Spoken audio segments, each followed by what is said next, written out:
Ya,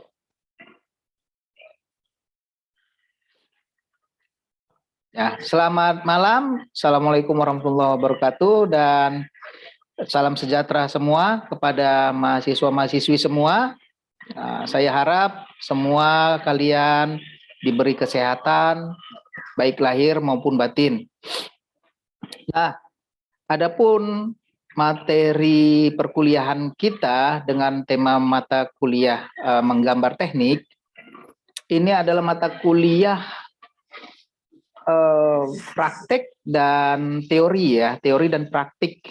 Nah, nanti praktiknya di jam 7:30 mungkin ya. Nanti praktiknya jam 7:30. Nah, untuk menggambar teknik ya, di silabi saya kalian boleh akses ya. Boleh akses di silabi saya di Sepada ya. RPS-nya, rencana pembelajaran semester itu saya sudah jelaskan di Sepada. Pada intinya saya menggunakan software SolidWorks. Jadi ada yang udah pernah kenal SolidWorks?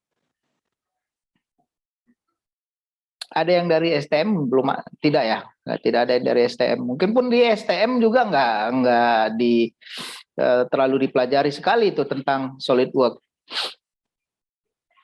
Nah, nanti di pertemuan selanjutnya kita akan berbicara tentang SolidWorks. Tetapi nanti pada praktiknya nanti akan saya perkenalkan apa itu SolidWorks.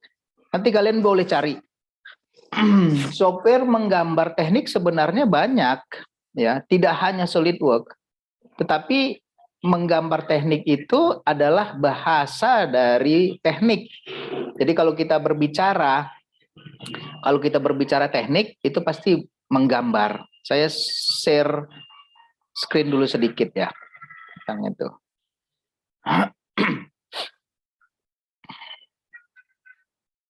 Sehingga sebenarnya menggambar teknik itu adalah bobotan yang cukup penting ya.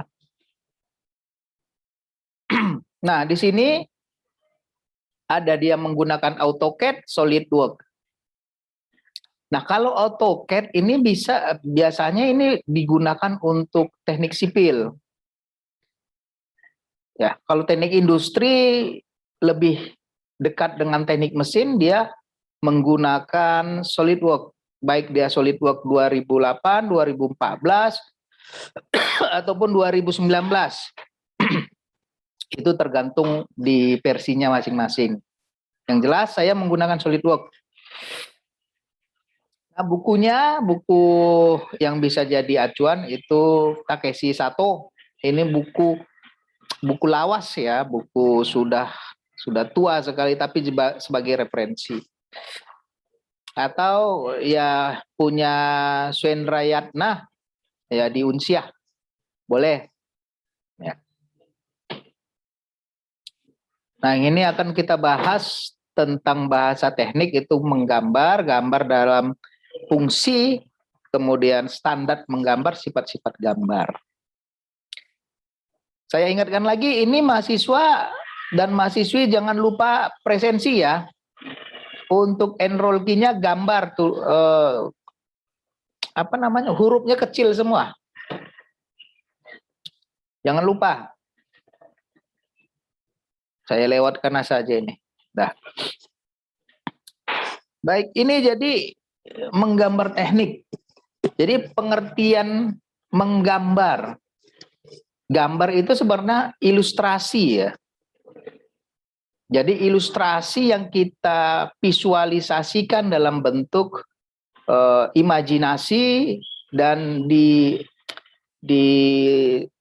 digambarkan atau dibuktikan dengan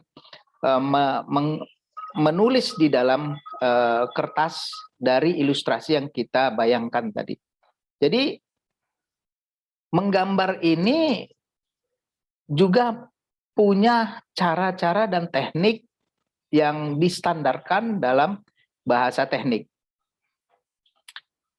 Gambar itu di teknik sebagai alat komunikasi, yaitu menyampaikan pikiran dan pendapat dengan bahasa tertentu. Yang disepakati di teknik itu disebut menggambar teknik. Jadi kalau kita mau berbicara secara teknik itu disebut menggambar. Kalau orang eksak dia berbicara secara verbal, ya kalau orang teknik itu berbicaranya secara gambar.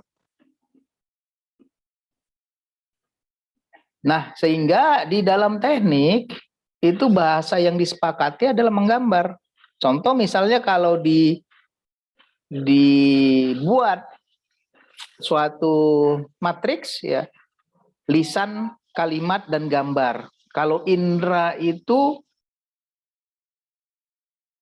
lisan itu akustik ya. Kalau kalimat itu secara visual dapat ditangkap dengan indera. Kalau gambar secara visual ditangkap dengan indera. Nah, dari aturannya itu disebut tata bahasa. Tapi kalau dari indera itu untuk gambar dapat divisualisasikan, terus ekspresi dari gambar itu adalah gambar sendiri. Nah, dari keseluruhan indera dan ekspresi kita itu punya standar dari penggambaran. Sehingga penyampaian informasi yang digunakan di dalam teknik itu disebut menggambar teknik.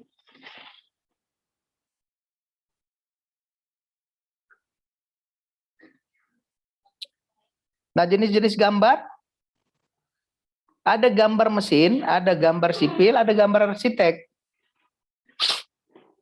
Nah, kalau di dalam teknik mesin, hampir sama dengan teknik industri ya. Biasa dia menggambar itu ya menggambar sketch-sketch yang ada pada mekanikal. Ya. Tapi pada prinsipnya ada juga aturan-aturan yang disepakati hampir sama dengan teknik sipil. Namun objek gambarnya berbeda. Kalau teknik sipil mungkin bangunan, arsitek ya interior, eksterior. Nah, kalau teknik mesin, industri itu ya dia menggambar itu mekanikal atau nanti bill of material. Jadi kalau di teknik industri ada namanya BOM. BOM itu bill of material. Ya, jadi bill of material itu komponen-komponen yang ada pada sistem yang ada di dalam mesin. Nah, karena industri juga berbicara tentang mesin. Tadi fungsi gambar itu adalah media merealisasikan ide. Jadi kalau kita punya ide atau punya konstruksi dalam suatu produk, kita berbicaranya dengan menggambar. Jadi kalau orang teknik tak bisa membaca gambar, berarti dia tak bisa berbicara di dalam teknik. Kalau orang teknik tak paham arti garis di dalam gambar, dia juga tidak bisa berbicara di dalam teknik. Gitu. Kemudian media penyampaian informasi sudah jelas, berarti untuk menyampaikan informasi ingin membuat suatu ide itu terrealisasi itu dengan menggambar. Kemudian media penyimpan informasi. Jadi kalau kita punya gambar, punya ide, kita tuangkan dalam gambar dan itu sebagai alat penyimpan. Kalau dulu ya, kalau dulu kita menggambar itu dengan penggaris, dengan bolpen, dengan kertas kalkir namanya, yang dimana kertas kalkir itu sekali di garis itu tidak bisa dihapus kalau salah, dihapusnya dengan silet biasanya itu. Nah, itu biasanya orang arsitek, orang sipil itu selalu menggunakan itu. Dan yang saya tahu pensilnya itu pensil merek Rapido biasanya itu. Cukup mahal.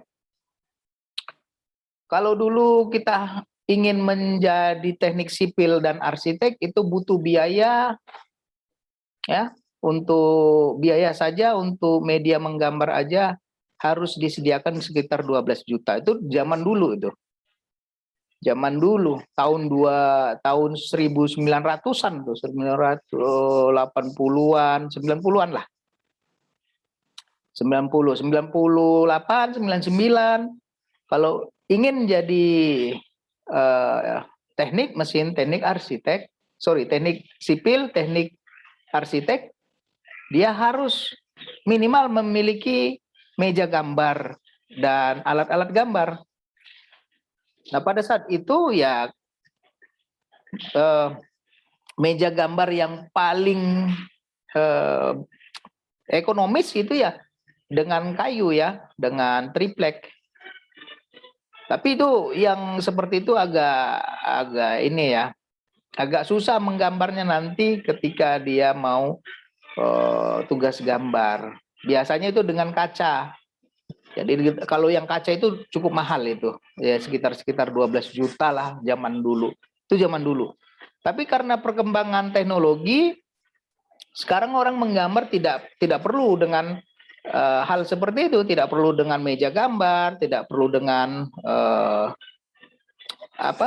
rapido, dengan pensil gambar, dengan pena gambar, tidak perlu lagi. Ya, sehingga kita gunakan software. Ya, ketika kita sudah buat di dalam software, kita print, ya sudah jadi. Standar penggambarannya pun standar gambar yang disepakati.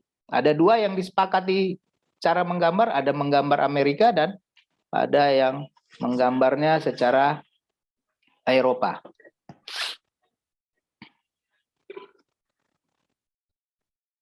Baik.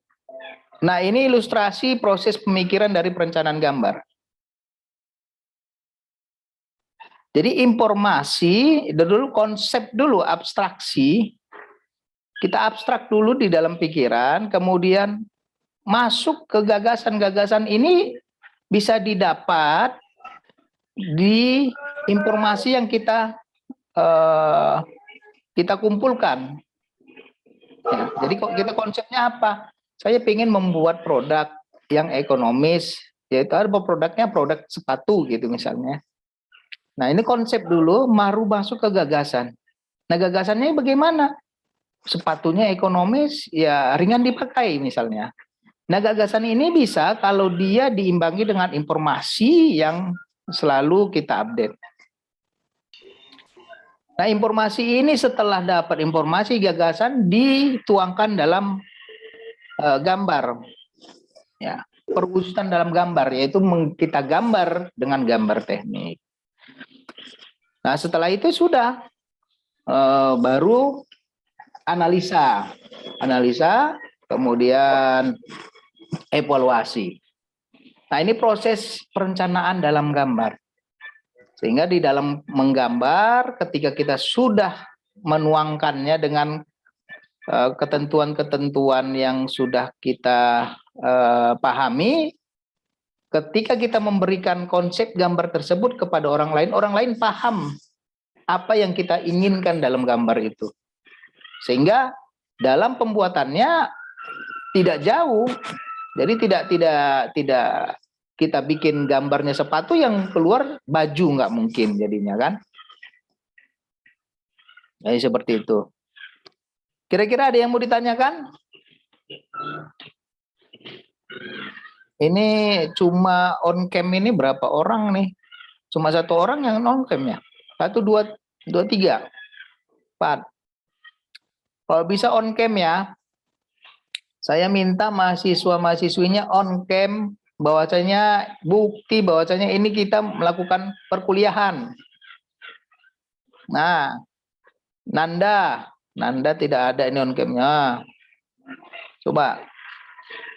Walaupun nanti kondisi kalian mungkin di tempat kerja atau bagaimanalah, gitu ya. Paling tidak kan kita sudah tahu bahwasanya kita melakukan perkuliahan. Dari sini ada yang kurang jelas? Ada yang mau ditanyakan? Materi yang lebih kompleks, yang lebih lebih rinci itu sudah di dalam sepada saya bikin. Ada? Tidak ada? Tidak ada, biar saya lanjut. Pak, mau bertanya, Pak. Boleh. Apa yang mau ditanya? Siapa? Johannes. Saya Johannes Situmorang, Pak. Baik, ya silakan Johannes. Saya mau nanya perbedaan antara proyeksi Amerika dan proyeksi Eropa, Pak. Ya. Jadi kalau proyeksi Amerika dan proyeksi Eropa itu nanti kita bahas. Saya cuma perkenalkan saja. Yang jelas cara proyeksi, cara pandang, sudut pandangnya itu berbeda. Kalau di Amerika sudut pandangnya berbeda dengan sudut pandangnya yang di Eropa. Nanti kita bahas di pertemuan selanjutnya. Ya. Jadi nanti biar tidak lompat-lompat pembahasannya sehingga tidak menjadi rancu di dalam pembahasan perkuliahan kita. Ini nanti kita bahas ya, Johannes. Karena pembahasan pada prinsipnya cara pandang saja yang berbeda. Cara pandangnya Eropa dan cara pandangnya Amerika. Oke, Pak. Makasih, Pak. Ya. Ada lagi? Nggak ada. So, saya lanjut. Biasa di dalam menggambar itu pihak terkait itu misalnya kontraktor, konsultan perencanaan, dan konsultan pengawasan. Nah, di dalam menggambar, pemilik pasti tahu produk apa yang mau diinginkan ya. Nah, pemilik pasti memberikan gambar ke konsultan perencanaan. Nah, konsultan perencanaan juga akan membuat gambar yang sesuai dengan keinginan pemilik. Kontraktor juga pengawas, konsultan pengawas juga seperti itu. Jadi pihak-pihak yang terkait di dalam menggambar di teknik biasa ada beberapa konsep di sini, ada beberapa kepentingan, pemangku kepentingan. Ada kontraktor, ada konsultan perencanaan, ada pengawasan. Biasa di proyek-proyek seperti itu ya. Jadi kalau pemilik itu dia cuma hasil akhir biasanya itu bagaimana gitu. Saya pingin rumah atau produknya yang seperti ini gitu ya, seperti sepatu yang ringan kemudian murah gitu. Nah, itu diterjemahkan di konsultan perencanaan, kontraktornya, dan konsultan pengawasnya.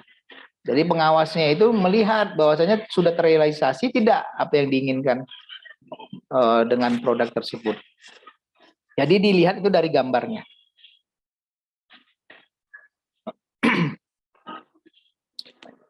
Nah, jadi peran gambar dalam pekerjaan itu biasanya pemilik memprakarsai atau membiayai. Nah, konsultan perencanaan itu merencanakan dengan gambar. Namanya gambar rencana. Yang tadi saya sebutkan. Jadi konsultan perencanaan juga pasti berkomunikasi dengan kontraktor perencanaan. Yaitu melaksanakan dan membangunnya atau membuat produknya. Nah, itu kontraktor pelaksanaan itu pasti menggunakan gambar juga. Nah, dari kontraktor pelaksanaan, dia kasih gambar tersebut ke konsultan pengawas. Jadi pengawas itu melihat realisasi yang sudah direncanakan, sudah dilaksanakan oleh kontraktor tersebut. Jadi konsultannya itu melihat dari hasil dan gambar yang diberikan. Gitu ya, tadi sudah disebutkan. Nah, dalam menggambar persiapannya itu ya, ini konsep paradigma lama ya. Ini masih paradigma lama, artinya ini masih konsep lama lah. Biasanya dulu kita mempersiapkan gambar itu ya perlengkapannya, kebersihannya, rancangan yang akan digambar, jenis gambar yang dibuat, dimensi gambar, dan objek gambar. Tapi sekarang setelah teknologi, ya, kelengkapan peralatan nggak perlu lagi. Kebersihan alat, ya pasti kita menggunakan komputer, dia sudah meredus beberapa jenis atau persiapan yang ada di sini. Yang kita persiapkan ya pasti objek gambar saja ketika sekarang berbicara menggambar teknik. Baik, sampai di situ ada yang mau ditanyakan?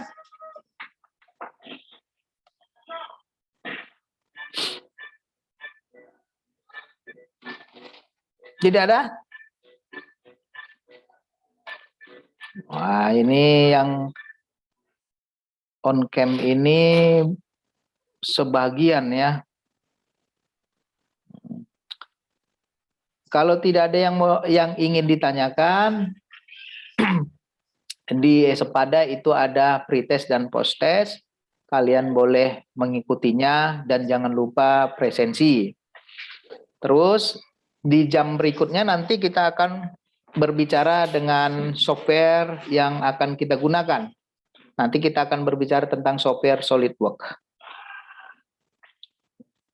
Ya, nanti saya udah kasih share link Zoom-nya nanti setelah sekitar jam 7:30 mungkin ya, jam 7:30 lebih lah. Kita akan jumpa lagi dan kalian boleh melanjutkan ini di Sepada. Ya, dan jangan lupa absensinya. Baik, itu saja yang bisa saya sampaikan. Kalau tidak ada yang ditanyakan, saya mohon pamit dulu. Nanti kita jumpa di sesi berikutnya di hari ini. Terima kasih. Saya tutup. Wabillahi taufiq wal hidayah. Assalamualaikum warahmatullahi wabarakatuh dan selamat malam. Selamat malam, Pak. Malam. Malam, Malam, Pak. Malam.